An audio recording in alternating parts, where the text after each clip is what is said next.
Hello everyone and welcome to today's energy storage news webinar with Select on how warranty grade data can prevent the 20% BESS revenue leak.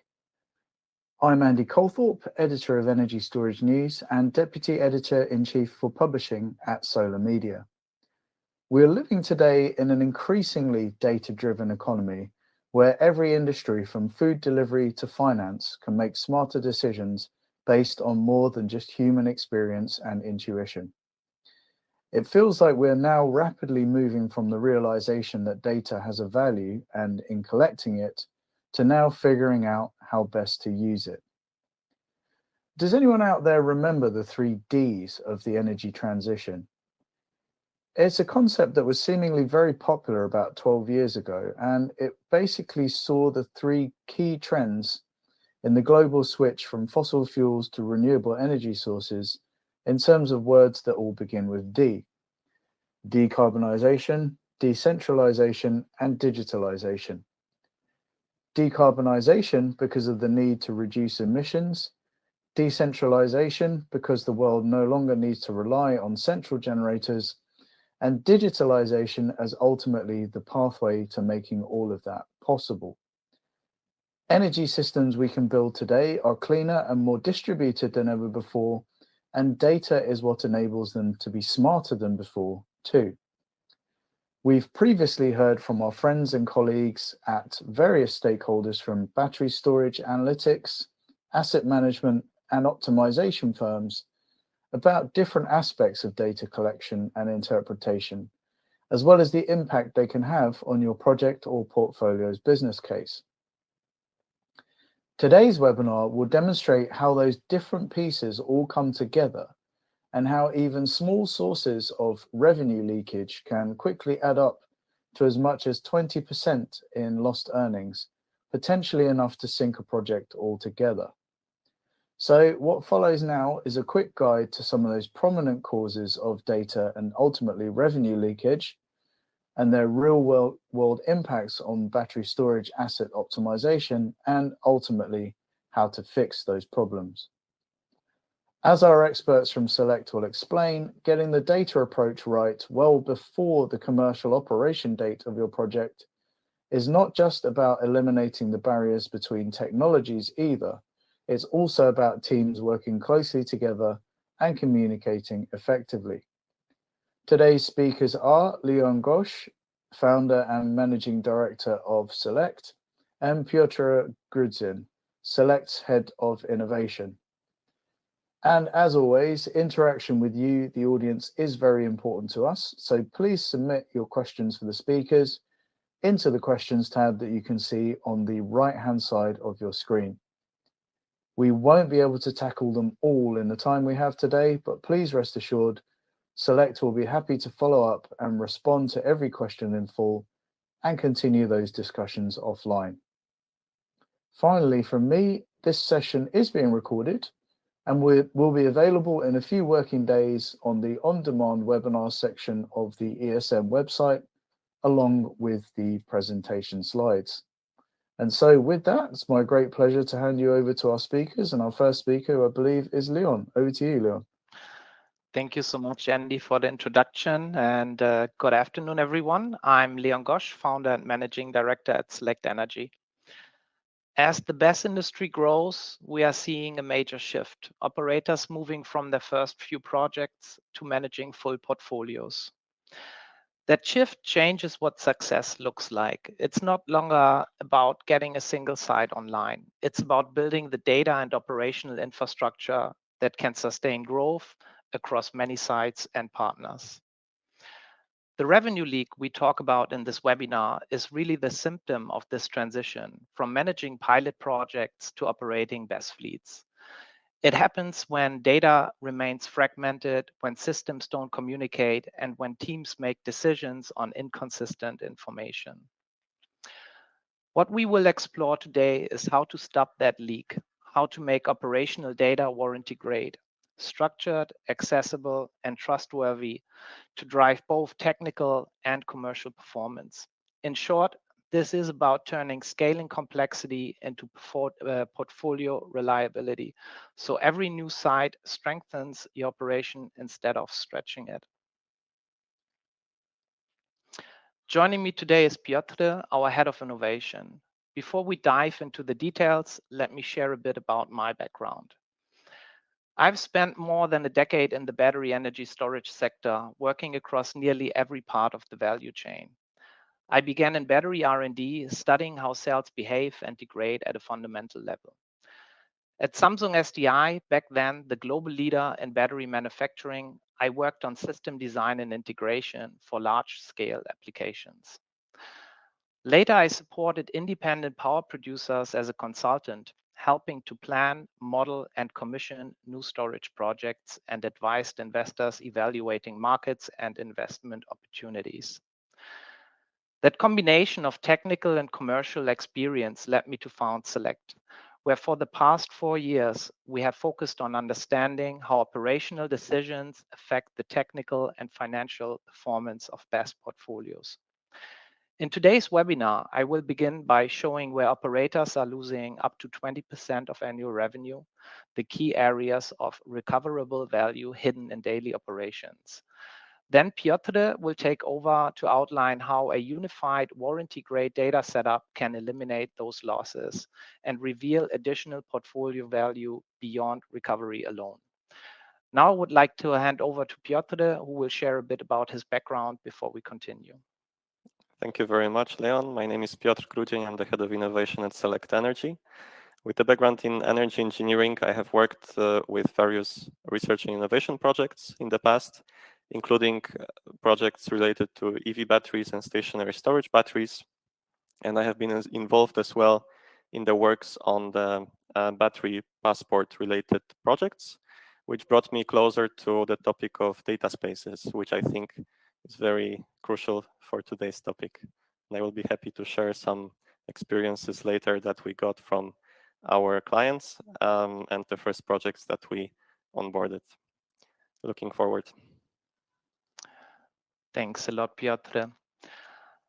Battery energy storage is no longer an emerging technology. It is becoming a core pillar of the energy system. Across Europe, installed capacity is projected to exceed 50 gigawatt by 2030, representing roughly 80 billion in investment. That growth is exciting, but it also raises the stakes. In Great Britain, the average BESS project size has increased by almost 70% since 2019, and market volatility has intensified. A few years ago, the difference between a strong and a weak month might have been marginal. Today, it can mean tens of thousands of euros per megawatt. As portfolios scale, every inefficiency scales with them. A single site with a small coordination issue might lose a few thousand euros. Multiply that across 10 or 20 assets, and you are looking at millions in annual revenue at risk. So this isn't just a technical challenge, it's an operational one.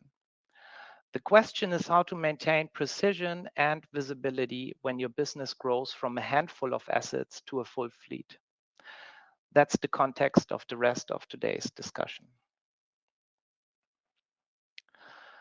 Now that we have seen how fast the market is scaling, let's look at where the value is slipping away. Based on how BESS asset management is typically run today, we estimate that operators lose up to 20% of annual revenue through inefficiencies that are entirely avoidable. For a 100 megawatt system, earning around 15 million per year, that's roughly 3 million in recoverable value. These losses don't come from technology failures. They come from how operations are organized. Things like imbalance cost from misaligned schedules, delays during onboarding, poorly timed maintenance and manual workflows, and fragmented data between teams. Each issue might only account for a small percentage, but together they compound into a significant loss. And crucially, these are all recoverable, meaning they can be addressed through better communication, coordination, automation, and data infrastructure. Over the next few slides, we will unpack each of those areas to see where the leak comes from and how to close it.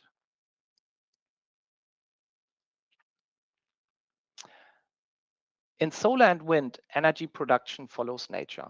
Sunlight and wind determine when power is generated. Technical teams handle maintenance, while commercial teams focus on generation forecast and market participation. Their work connects only occasionally.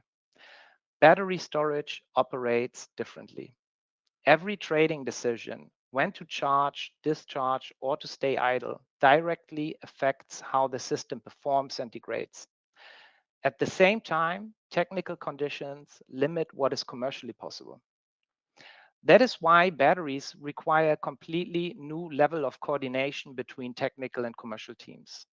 When these two worlds operate in silos, one focused on trading, the other on engineering, even small misalignments between set points and delivered power translate into measurable imbalance cost.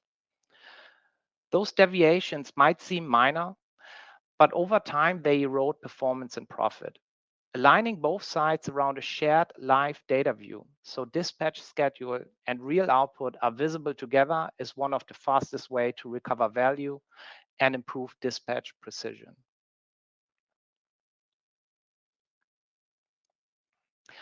As previously mentioned, many BESS operators are now moving from managing their first pilot projects to operating entire portfolios. This transition introduces a new level of complexity. Managing 1 or 2 sites is relatively manageable. Operating 10 or more quickly becomes a challenge of data coordination and stakeholder management rather than simply asset performance. At the portfolio level, this complexity often comes from having multiple suppliers for each part of the ecosystem. Owners intentionally work with different OEMs, integrators, and service providers to reduce supply chain risk and avoid dependence on a single partner. It is a sensible strategy, but it also creates operational and data challenges. To illustrate, consider what we typically see in the market when operating a 10-site BESS portfolio. Around 4 different battery OEMs, each with its own data gateways, warranty conditions, and monitoring solutions. 3 different SCADA or EMS providers, each with unique interfaces, protocols, and export structures. 3 different trading partners sending power set points, dispatch forecasts, and revenue reports in varying formats and timelines. 2 different O&M service providers, each maintaining its own systems for alarms, logs, and maintenance records, and several investors, each requesting customized financial and performance reports. Across these stakeholders, operators often deal with 15 or more distinct data sources, all using different formats, systems, and access methods.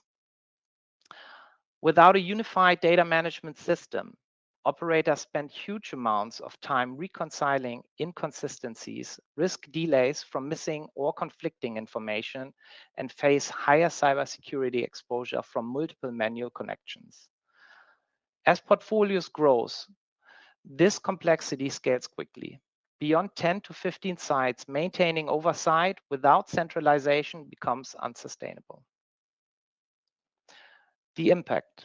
Processes are slow, visibility drops, and even simple coordination turns into measurable financial loss. That is why a single standardized data environment isn't a nice to have. It is what makes scaling possible.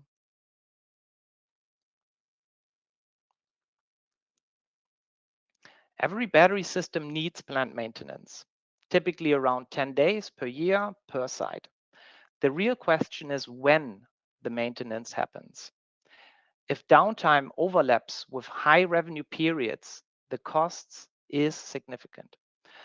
For a 100 megawatt asset, poorly timed maintenance can mean up to 2% of annual loss, or about 300,000 per year. Most of that is preventable. By overlaying maintenance schedules with revenue forecasts, operators can shift downtime into low-value windows, often recovering half of the lost value with the right information and tools in place. This is not about squeezing technical teams. It's about coordination between maintenance and trading. When both sides plan together, availability stays constant, but profitability improves.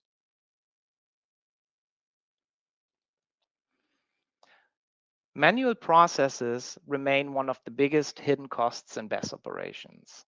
Exporting SCADA data into Excel, aggregating PDF reports, and checking warranty thresholds manually are still common practice, but they simply don't scale. As portfolios expand, these processes become inconsistent, slow, and error-prone, consuming valuable asset manager time that should be dedicated to optimization and performance oversight. Across a typical 100 megawatt site, this inefficiency translates to 3 to 4% of annual revenue, or around 550,000 per year in recoverable loss. The real step forward is establishing a unified and standardized data layer across the entire portfolio. When operational, trading, and maintenance data all follow a common structure and flow into one environment, teams can work from a single, reliable source of truth. That consistency shortens time to insight, enables automation, and allows both technical and commercial teams to act on the same information in near real time. A unified data foundation is what transforms fragmented site operations into coherent, scalable portfolios. Many BESS projects face delays, often due to permitting, grid connection, or supply chain constraints. These challenges are well recognized across the industry. Less often discussed, but equally important, is the complexity of data capture and validation in grid-scale BESS assets. Battery OEMs typically link their performance guarantees to detailed data logging requirements, not only high-frequency operational measurements, but also continuous recording of system status, alarms, and error states, which I know firsthand from my time at Samsung SDI. Establishing compliant data systems during commissioning is therefore a demanding technical process.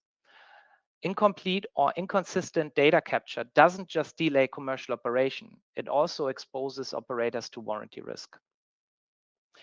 For example, a 3-week delay in commercial operations for a 100 megawatt site results in about 870,000 of lost revenue, a roughly 290,000 loss per week. Meanwhile, a warranty penalty, such as a reduction of 150 guaranteed cycles, can lead to a 4.1 million lifetime revenue impact. Rigorous data discipline during commissioning and early operation is not an administrative task. It's a requirement for achieving full revenue, performance, and long-term warranty compliance. And this is even more relevant because BESS are far less standardized than in the PV industry. Each system must navigate non-standardized SCADA and EMS architectures, generating billions of data points every month. Not just performance measurements, but also alarms and error logs. That volume and variability makes consistency critical from day one.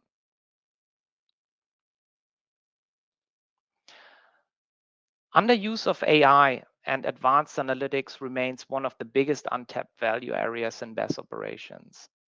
Across portfolios, it represents around 6% of recoverable revenue, or roughly 900,000 per year for a 100 megawatt site.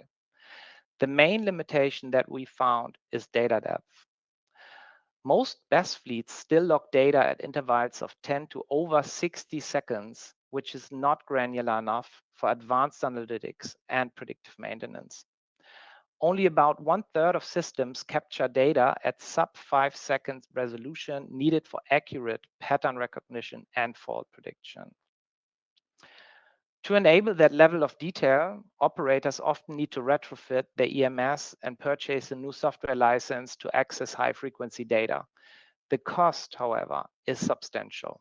About 1% of project capex, roughly 470,000 for a 100 megawatt 2-hour system, and around 1% of annual revenue, about 150,000 per year in ongoing license fees. That investment barrier explains why many assets still operate with a limited data granularity, leaving advanced analytics unused and potential value unrealized. For this reason, data granularity and accessibility must be considered early, already during project planning.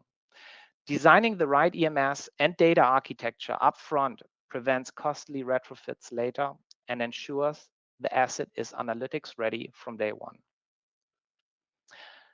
And with that, I will hand over to Andy for a quick poll before we continue with the next part of the webinar, where Piotr will take us through how a connected, warranty-grade data setup can solve these challenges in practice. Excellent. Thank you so much, Leon. And yeah, great presentation so far. I feel like we're kind of in the educational part of it with the first half, and everyone's listening. Just started to have the first couple of audience questions in though, and they've been some good ones already. So please, everyone, do keep using the opportunity to ask Leon, Piotr, and Select's team your questions in the questions tab.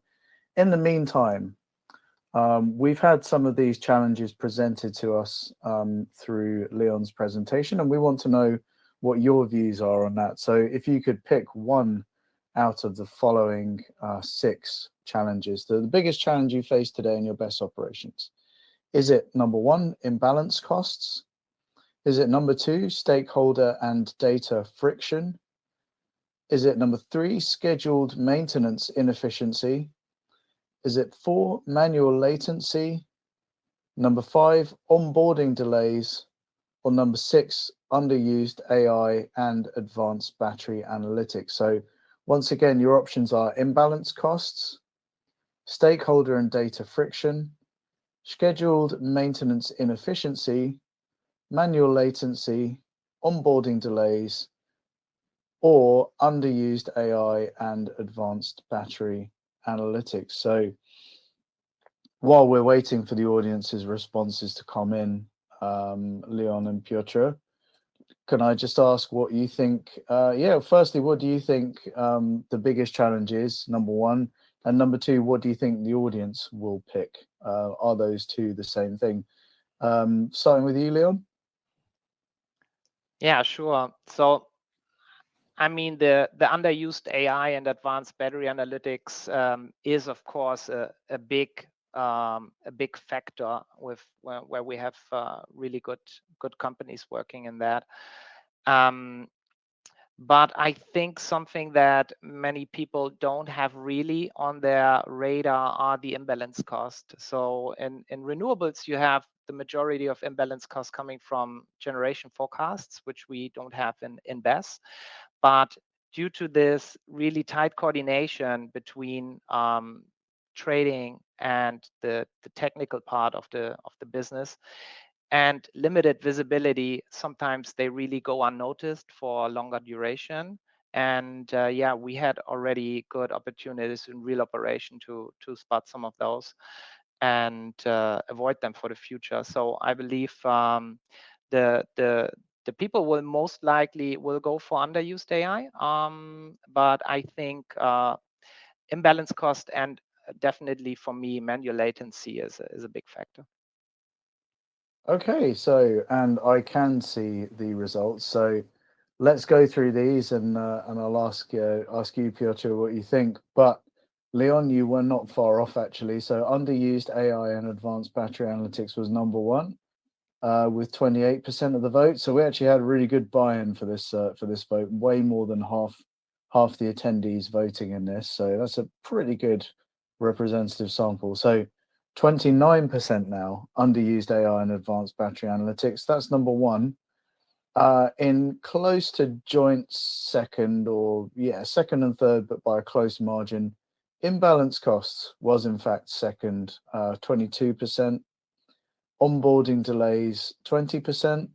And that's not to say that the other 3 aren't challenges, of course, but manual latency, stakeholder data and data friction, and scheduled maintenance inefficiency, all around the 10% mark or thereabouts. So about half as many people pick those as the biggest challenge, again, after imbalance costs and onboarding delays.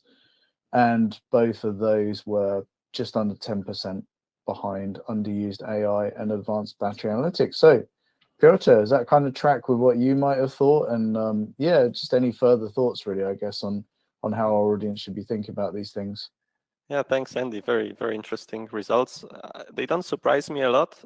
Maybe Leon already commented on imbalance costs and advanced battery analytics.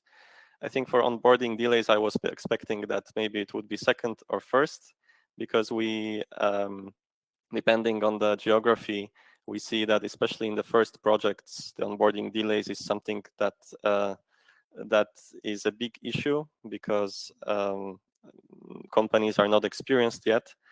And for those even who don't have onboarding delays, we see that months after the commercial operation date, you realize that you're in trouble because you didn't consider some topics, and you realize that maybe there are some data points that you haven't included.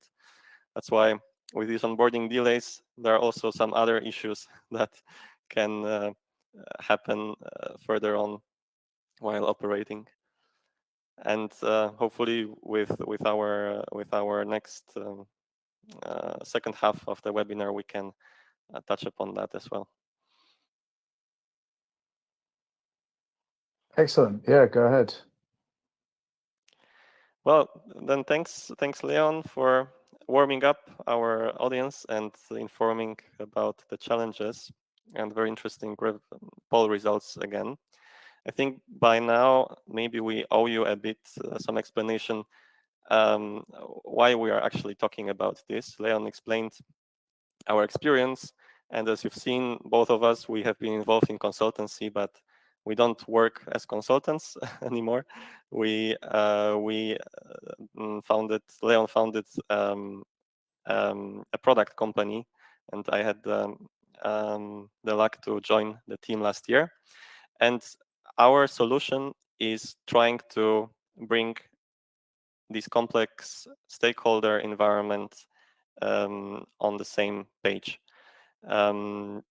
We develop a platform for reliable, profitable utility storage asset management.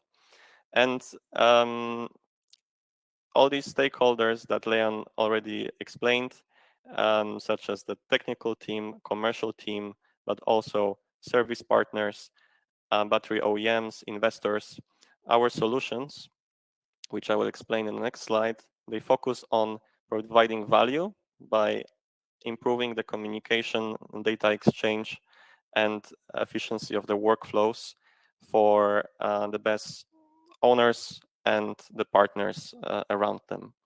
And with our solutions, we help to achieve more revenues, to reduce the work from the asset managers, and also increase the uptime of the assets themselves. How we do that? We do that by providing, first of all, a central data layer where we standardize operational data, but also other types of data across your whole portfolio. Then we share this data via our API with the partners that the battery owner selects.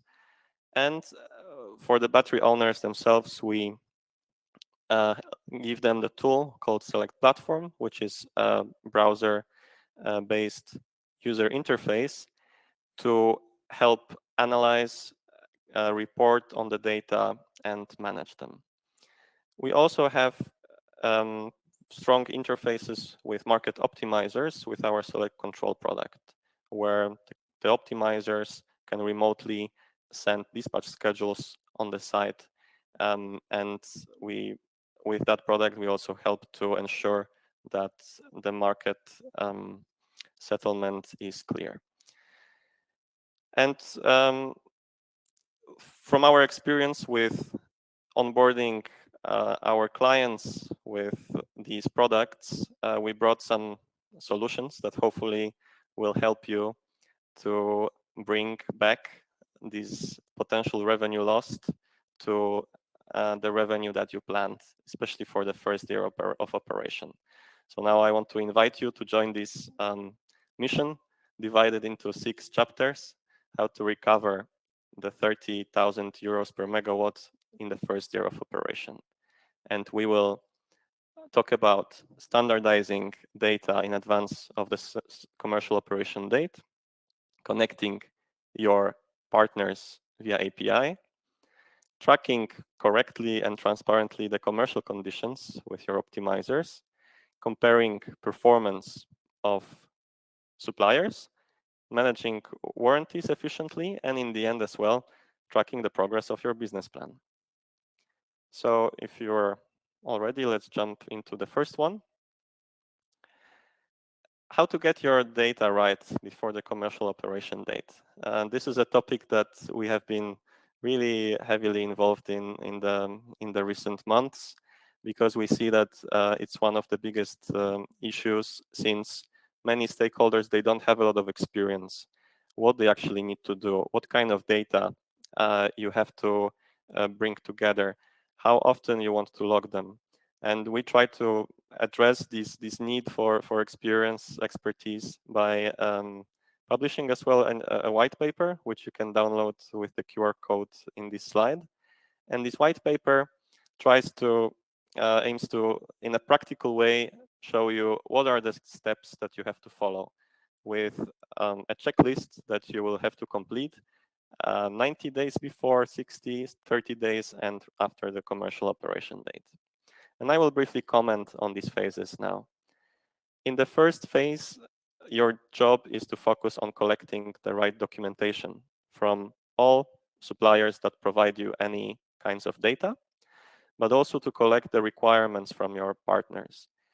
Talk to your market optimizer about what data points they need for their trading algorithms.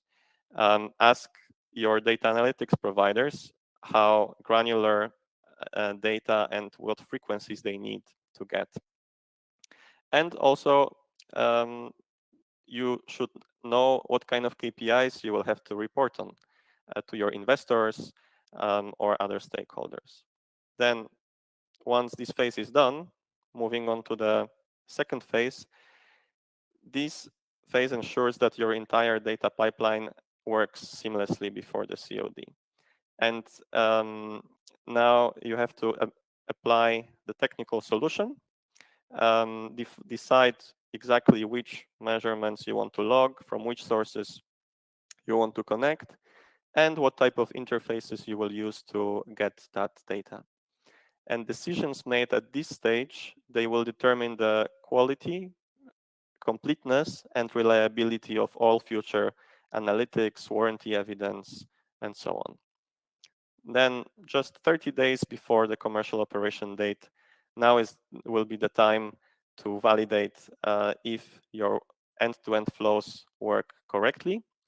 You will have the opportunity to check if all your measurements are logged correctly before the performance tests, so that you have certainty that you're ready for the day zero. And after the day zero, the journey only begins, and your job will be to utilize this data to the full potential. How you will use the data will determine whether you will be able to close this 20% leak or not. And one of the real impact cases that we've seen is that one of the battery owners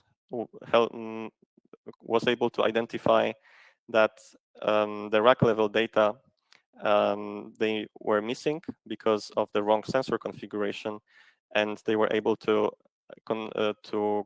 correct this configuration before the COD. If they would not do that, they would have problems with the warranty, risking 100K revenue losses. That's why it's really important to get this data right before the COD. Let's imagine you have all your data ready in your data space of your choice. Your partners will need to get access to that data for different reasons.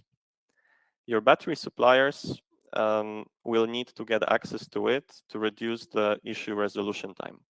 In some cases, your battery suppliers, they will log data themselves, but in other cases, which we have seen quite commonly,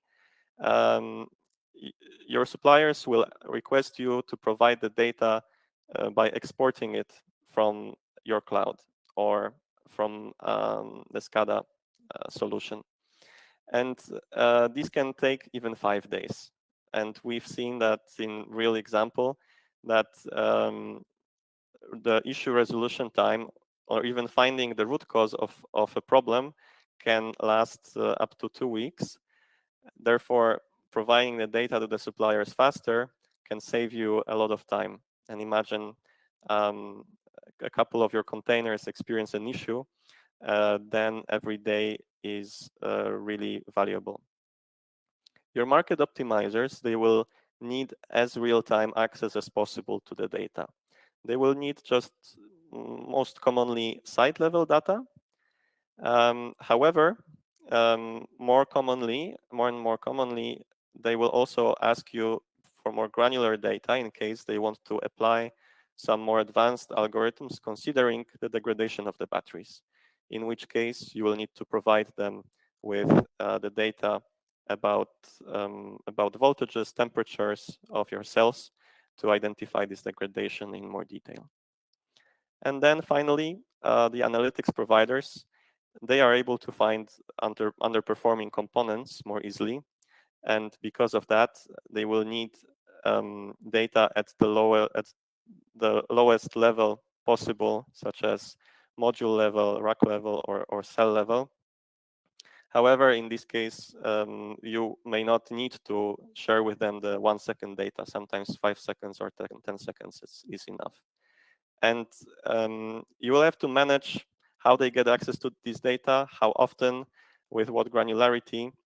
And it's really important to establish these rules well before the COD, so that you can focus on your work and utilizing their solutions instead of trying to bring the connection afterwards.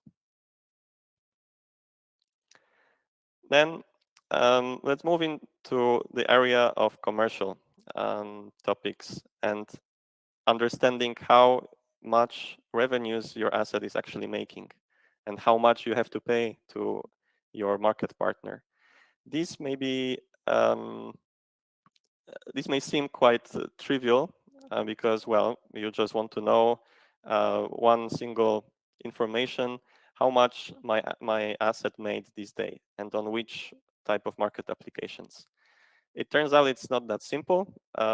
Probably many of you have this experience that the commercial contracts can be very complex, and they can be dependent on the asset availability, on the grid limitations that you have to take into account. And setting up a system to track these commercial conditions properly and knowing how much stays in your pocket and how much you have to pay for optimizer in case you use one is quite a complex task. That's why we recommend to take the time to translate the commercial contract into the proper analysis and reporting.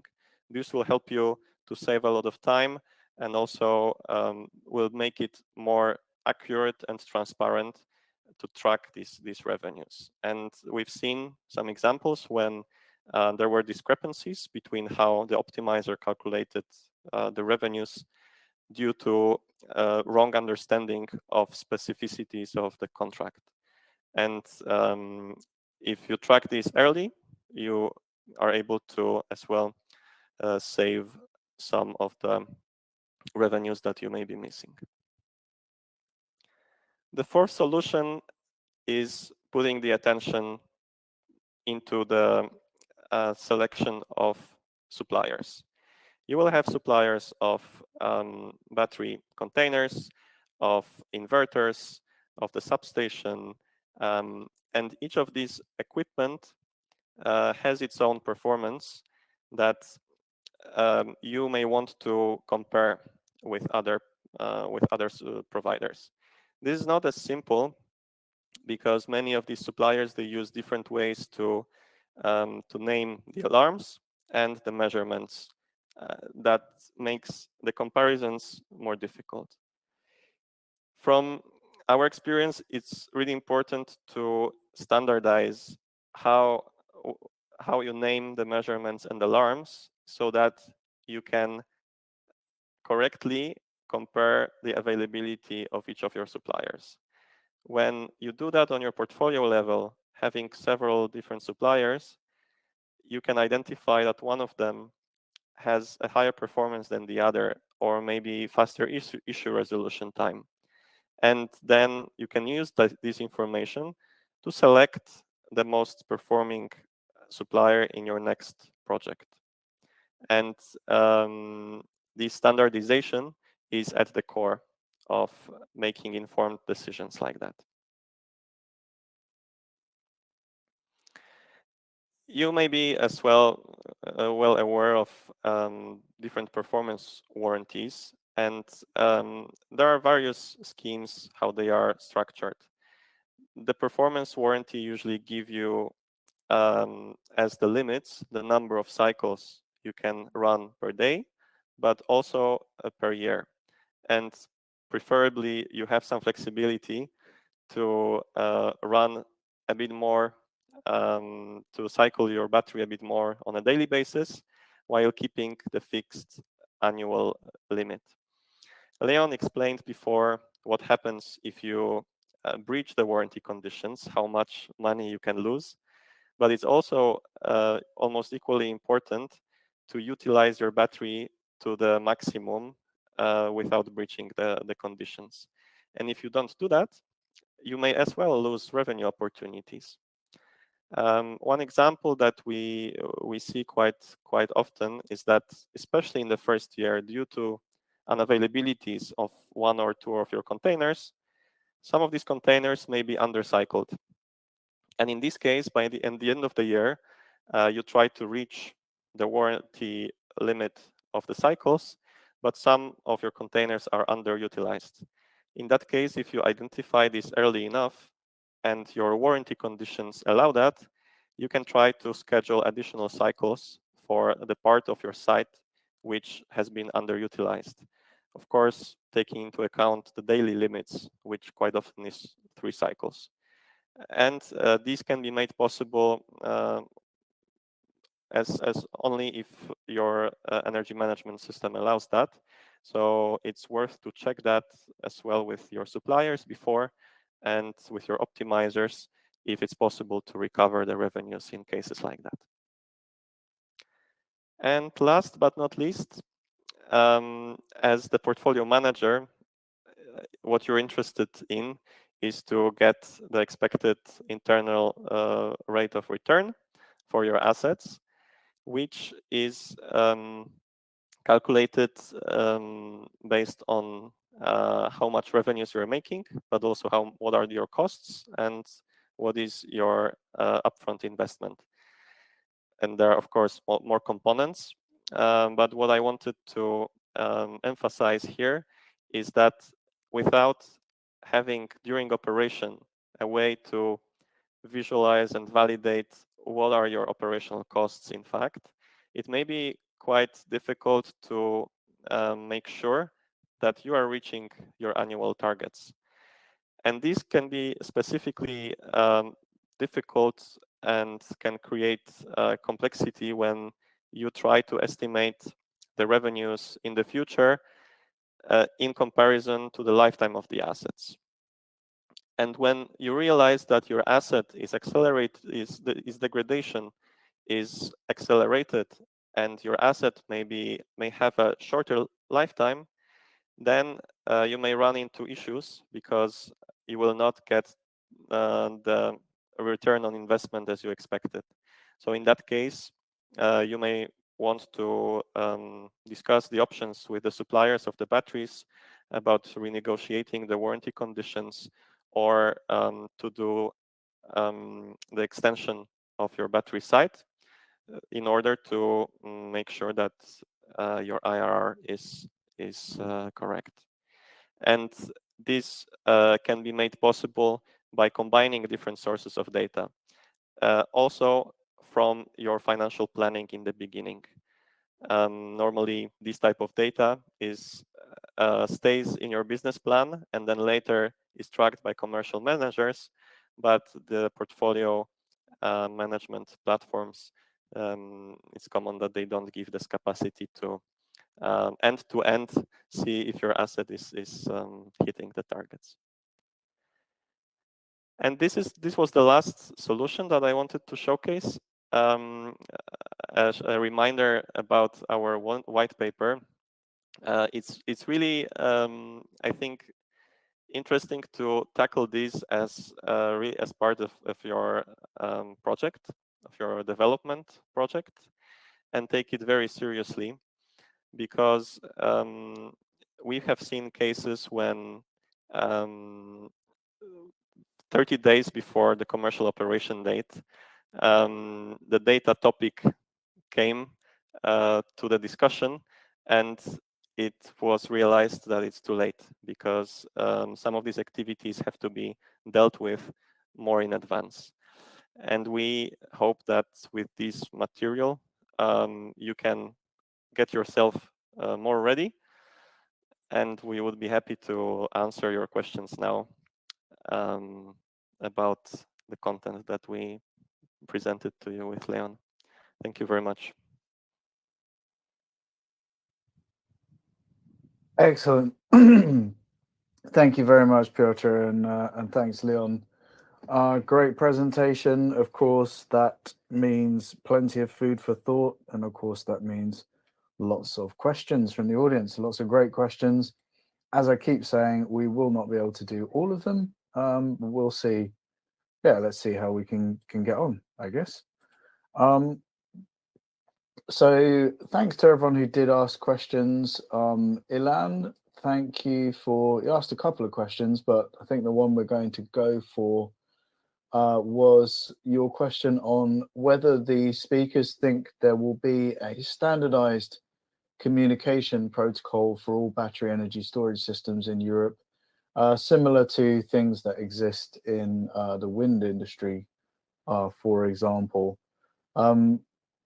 Is that something that seems likely, guys? And if so, what's the impact on, the topics we're talking about today going to be as a result, if that becomes standardized?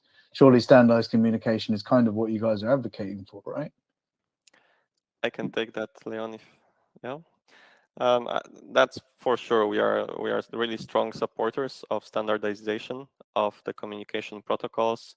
Right now, we have to work with Modbus protocol, MQTT, OPC-UA, IEC 104.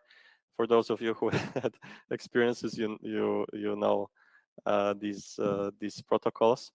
I will not say which is our favorite, but for sure it will bring some savings, because each of these protocols has a different structure, and this creates some overheads to the management of data, especially when you have, as we've presented, 3-4 battery suppliers that use different protocols. We have the capability to bring that all together. So hopefully for the transition period until we get a standard, we can provide a solution, that makes it more consolidated. However, the best solution would be that we have one standard, and I'm really looking forward to more discussion on this at the EU level, at least. Maybe if I can add something to it, because like one thing on one side is the protocol for the communication, but as well, like what we have to deal with is non-standardized naming of the same value or the same parameter, different naming, different units, different formats. The same for alarms, notifications, error messages. One example, like at one very large battery manufacturer, there are 8 different categories how important or impactful this notification is. And another manufacturer doesn't has any prioritization. So how do you filter like through the noise of hundreds of notifications? That's just one battery system generates every day. So therefore, we at Select, we do this categorization and bring that all into a standard, so you can really filter out all that noise that is generated due to the reasons I just mentioned. So yeah, we would be very happy if all the battery manufacturers and all the BMS manufacturers would follow one standard for all the naming and categorization. But I think we are quite far away from that being reality. Okay, yeah, I was going to try and put you on the spot there. So it's definitely desirable that there will be a common standard. You don't realistically think we're going to see it in the immediate future? No, and like, what about all the batteries that are in operation? So we onboard, of course, as well, portfolios with legacy assets that are in operation. These BMS are on-premise software solutions compared to our native cloud environment. These have to all be manually updated with a firmware update, and the EMS and the SCADA is linked to all that. Like, it's an incredible cost increase to retrofit all sites and that are globally in operation. So maybe in a couple of years, maybe the first steps like are going towards that direction. That would make our life way easier. We would be very happy. But I do not see that anything is on the verge of being really realized in that way. Okay, well, I guess in the meantime, Leon, it means that people really need your services even more, I suppose. So that's, yeah, in a selfish way, perhaps not such a bad thing. But as long as you're there to help them with that. But in terms of collecting all of that data, so a really popular question with fellow audience members came from Mario. So thank you for your question, Mario. Mario asks, how do you deal with high resolution data at sub 5 second intervals, as you were talking about the need for, that granularity, if I can get the word out, to go to, as short intervals as possible, I guess, in simple terms. Mario comments, the data storage requirements are immense. Do you just monitor voltages and currents in high resolution and aggregate the rest to over 1 minute? How do you deal with just that sheer volume and the demand, really, I suppose, to keep monitoring? Maybe I could just like give 2 sentences and then hand over to Piotr like for more detailed information. But I think it's just very important to be aware of that it's not like the choice of the operator or a desire. I want to have very high resolution data and generate large terabyte of data volume every month. It's really about like requirements and obligations, contractual obligations towards suppliers connected to warranty contracts, and of course optimization potential that might be untapped in terms of AI and data analytics. So what we do at Select is really we work with the operators together on identifying really what are the minimum requirements for the battery system data and as well auxiliaries on the side to enable all stakeholders to perform their services and for the operator and owner to comply with all his contractual obligations. That's like the baseline. And that turns out to be quite challenging, like because it often requires very high frequency. And now I think is a good handover point to Piotr, who does that in practice, of course, at Select. Yeah, I agree totally with Leon that quite often the battery owner doesn't really have the chance, and we have no chance to debate with the supplier regarding the warranty conditions. The general principle is, of course, that the more down you go to smaller components of the battery system, the more data overall you will need to log.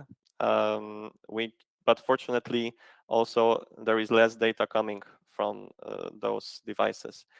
Usually on rack, on module level or rack level, the most important measurement types are state of charge, voltage, temperature, and also minimum, maximum, and average voltage levels and temperatures on the cell level. And for those types of measurements, typically the 5-second resolution is sufficient. And usually the closer you get to the site level data, the more measurement types you have, the more alarms you may have, and in that case you can afford to go for higher frequencies. And there is, no magical solution. You just have to diligently create a list of measurements that you want to track on each level, discuss with different teams and your providers what intervals you need to have there, and then also monitor the data logging frequency during operation and how much data is actually transferred. Quite often, this will impact the costs that you have to carry of either your data storage solution or the outsourced data storage solution, which will probably increase the price for the service in case you want much higher granularity. So you will not avoid these discussions. One tip is to also look into the topic of how long you have to store this information at these intervals, because maybe some of your suppliers, after 1 year, they don't require you to store this information anymore. And in that case, you can aggregate that data into longer intervals so that your storage costs doesn't grow so much.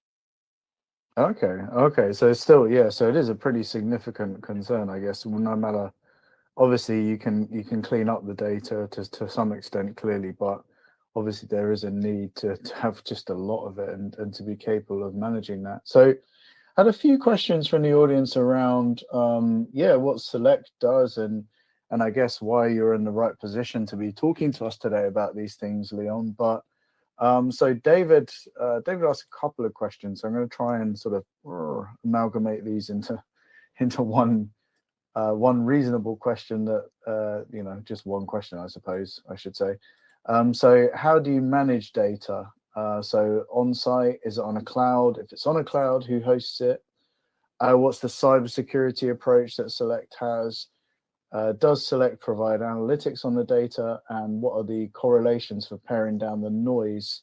So this is what we're talking about with irrelevant or not clean data, I guess, to focus on actionable responses for the asset management team. So David, I'm sorry that I just bundled all of that into one thing and threw it at Leon in a merciless fashion. Sorry about that, Leon, as well. Okay. Can you sort of unpick that in terms of how you manage data, what Select really does in order to help the asset management team ultimately?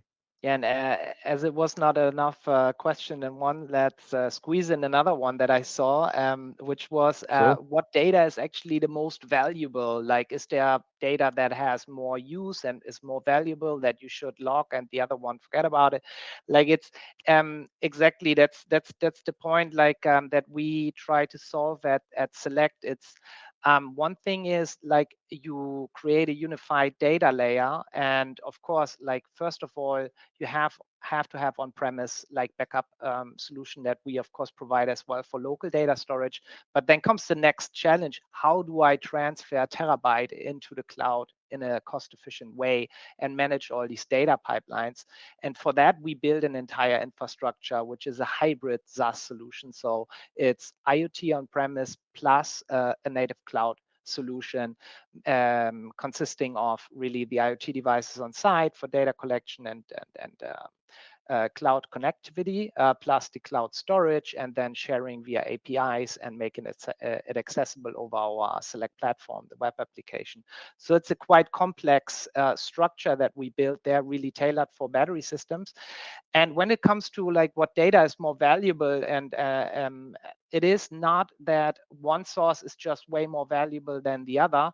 For us, what our mission at Select is really to combine different data sources to unlock really unique insights. So one example is combining technical unavailability with lost revenue or maintenance costs or time for troubleshooting. So putting a price tag on unavailability, and not just by taking a standard revenue benchmark at that day, how much have you earned on average per hour, but really going into detail and evaluating things.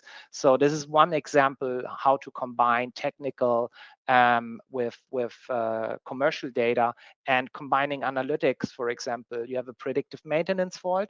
Well, how long will the asset be down based on historical data? How much will it cost? How much revenue in that window will you lose? So it's really about combining data. It's not that one is more valuable than the other, but if you combine them, they bring a huge value. Excellent. And that's, of course, excellent. what we do now. So we go beyond just managing the data. We create unique insights to help decision making and improve performance on portfolio level. And I think it's fair to say we had lots of other questions from the audience around your approach to data and how to use it. So remind you again that if you did ask a question, then Select will receive that and should be able to get on to responding to that offline. One last question, I guess, if we can. Oh, and we have the opportunity to show you the pop-up for the white paper as well. Don't know if we already launched that, but if we could have that on the screen as we do the last question or two. Sorry, let's try and get the pop-up magic to work. Yeah. In the meantime, so you can use the QR code on your screen, of course. So Waleed asked a question about, so a lot of these things, you know, there are technical limits, and then there are, let's say, contracted limits that are, you know, in terms of what you need to deliver to meet the revenue opportunities, whether it's, you know, grid services or whatever application. And then there's, you know, the warranty limits, which is basically, you could probably do more than this, but you probably shouldn't, I suppose. I think that's kind of how how some people treat warranties, whether they rightly do or not. So how do you consider the availability of a BESS asset, since it's more the contractual availability that matters in commercial asset management? So I guess, in other words, you know, it's not necessarily what it's technically capable of, it's what is read as required by the contracted terms behind it. So I don't know who wants to go first, or if you both have an opinion on that, but certainly would love to hear your thoughts. Yeah, I think Piotr spent a lot of time on that topic. If you want to take that. Sorry, Leon, I just noticed that the webinar, the white paper link is not functioning. Okay, then while you sort that out, I can answer the question. No problem. Sorry to put you on the spot. Yeah, so it is something that is exactly, it's so we, for example, in our platform, we track the technical availability of the components and of the asset itself. And we, of course, track as well the guaranteed availability. And it is a formula which is really manufacturer specific or even project specific. That's why we set this up on a project by project basis. And then it doesn't stop there, because in the contract, you have tons of exclusions. And what we do is we provide our customers with the tools to really select between the warranty, between the unavailability periods, if it in fact was an exclusion or not. And then we automatically calculate based on the input of the BESS asset manager, who knows exactly, oh, this was an exclusion, the substation had a fault, or there was a storm and weather effects, or whatever that is not like responsibility of the battery OEM, which he doesn't give an availability guarantee for. So this is the base for doing exclusions or not. And then we recalculate the guaranteed availability. And then you have to track, is the guaranteed availability actually above the threshold every year? And if not, then of course you can make a claim based on the data we collect for you, or that you can collect with our services. Yeah, exactly. But it's quite complex and very unique on project base. Yeah. That's what I would say as well, Leon. And in the meantime, I corrected the link, I think, so it should be working now. Perfect. Okay, great. Sorry. And for those of you that are watching this video on demand after the broadcast, or if you weren't able to access it from the link, you can also go straight to Select's website and to Select's blog. So that is Select Energy, all is one word, CELLECT energy.com/blog. And if you go on there, the entry is it's fairly straightforward. It's the white paper, which is the 90-day rollout checklist. Okay, fantastic. So a couple of technical gremlins notwithstanding, which we apologize for. Hopefully you're all able to access that white paper and get hold of its great content. But I would like to thank, first of all, Select, our partners and sponsors for this webinar, for choosing to work with us to amplify their messages and for us to help them get their thought leadership on this subject, which I think we all found really valuable out into the world. So yeah, thank you so much, and it's been a pleasure to work with you, Leon and Piotr, and with your wider teams as well. So thank you very much. But of course, as always, the biggest thanks of all goes to you, the audience. It's great to see hundreds of you sign up and attend today. So we thank you so much for your attention on that. Thank you so much for your questions. And most of all, thank you for being part of this fantastic, dynamic, vibrant, and always forward-looking industry. And we look forward to seeing you next time as well. Thank you so much.